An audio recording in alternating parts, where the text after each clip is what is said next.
Bad Press, written and created by Adam Santamaria. Interior, Kentwood Jones, Allen's office, moments later. Allen is pacing around his office while reading some documents. His cell phone begins to ring, so he checks the caller ID and sees that it's Manny. Jesus, it's about time. Joyce! Joyce hurries into his office. Yes? Close the doors. I'm about to show you the system that made me into the PR juggernaut I am today. Joyce's whole face lights up with excitement. She closes the office doors and takes a seat right in front of Allen's desk. Allen answers the phone and puts it on speaker. ¿Qué pasa, Manny? You pull off the low hand, all right? Lohan? Allen gives her a "I'll tell you later" wave. Intercut. Manny is driving on the highway, still hotboxing. Yeah, man. You remember telling me to go wild since I didn't have any blow? Yeah, I was actually curious about what you used instead. So I thought about it for a bit, and I decided to slip her my revolver. The whole thing went off without a hitch. Allen and Joyce stare at the phone, completely dumbfounded, mouths agape. Hello? You put a gun in Melany's purse? Yeah, but don't worry about it. It's super small, and it's not even registered. We're in the clear, especially... Low ends don't involve firearms, you dumb THC-infused motherfucker! I thought it'd be okay, since it was untraditional. It's non-traditional, you English as a second language halfwit! I was born in San Diego, you racist asshole. Which makes it even more unacceptable that you don't know the difference between a low hand and a... T.I.? Yes, a T.I. Thank you, Joyce. Allen begins to pace around his desk. How is using a gun worse than coke anyway? Because it's way easier to spin a story about allegedly coked up moms than gun-toting psychos on a plane. How the fuck do you not know that? Joyce takes out a small notepad from her purse and begins to take notes. All right. Then what do you want me to do? Should I try to switch the gun out with pills or something? You have done plenty enough as it is. Just go home and eat some Doritos or something. Yeah, that better not be a crack at me for being Mexican. No, it was a dig about you being an incompetent stoner. Oh, well, if it makes you feel any better, I didn't get any good shots of Melany before I placed the gun on her. I'll be sure to fly the flag at half-mast tomorrow. Allen tosses his phone on his desk, sits down, and buries his head in his hands while letting out a deep sigh. How hasn't that kid drowned in the rain yet? So, what now? What do you mean, what now? The whole point of all this was to get Melany out of the picture. It might not have been done as tastefully as I wanted, but the desired outcome is all the same. Which is? Fuck over Melany so I can milk her cash cow of a son.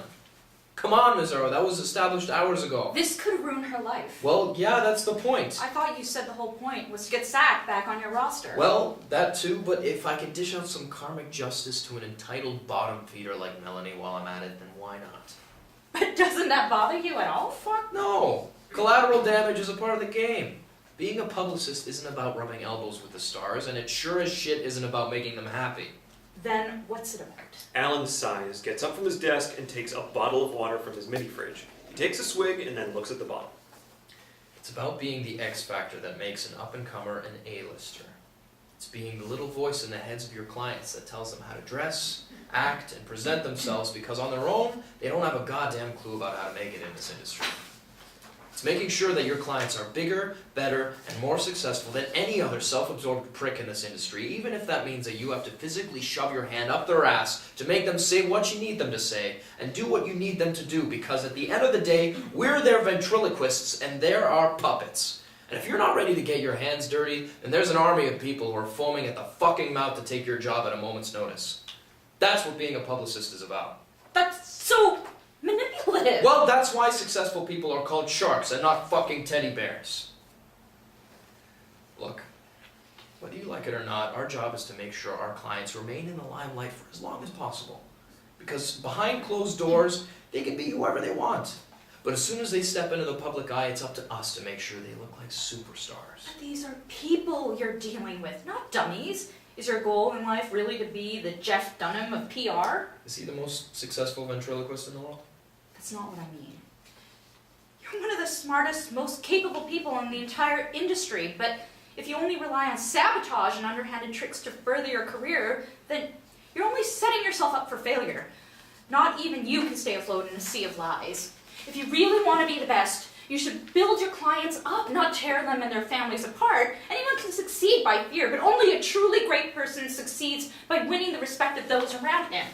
Allen steps back a bit. Joyce's words really seem to have moved him. She's panting. It's clear she's never talked to him like this before. Beat. What the fuck kind of fortune cookie bullshit is that? Sea of lies? Come on, Missouri, you're better than that. I don't know. I've never been in this situation before, so I just said the deepest thing that came to my mind. A Kanye tweet would have been deeper than that. Allen's cell phone begins to ring. It's Melany. Joyce stares at Allen as it rings. After a beat, he picks up. Hello? Intercut. Interior, TSA holding cell continuous. Melany is handcuffed to a table. Sitting across from her is a rather portly TSA agent, Officer Ruiz, mid-40s. Her phone is on speaker and laying on the table in front of her. Alan, some degenerate put a gun in my purse at the airport, and this fat turd of a TSA agent won't let me go. I know you said some things earlier, but you have to help me, okay? This can't leak to the press. Back to the office. Allen stares at the phone for a bit and then looks to Joyce, who gives him a come-on face. Hello? Alan, are you even listening? Just sit tight. I'll be right there. Well, hurry. It smells like beer, farts, and poor people. Just sit still, and for the love of Christ, don't open your mouth until I get there. Okay, thanks. Allen hangs up the phone. He then puts on his suit jacket and begins to gather his things. Come on, Confucius. We have an asshole to bail out.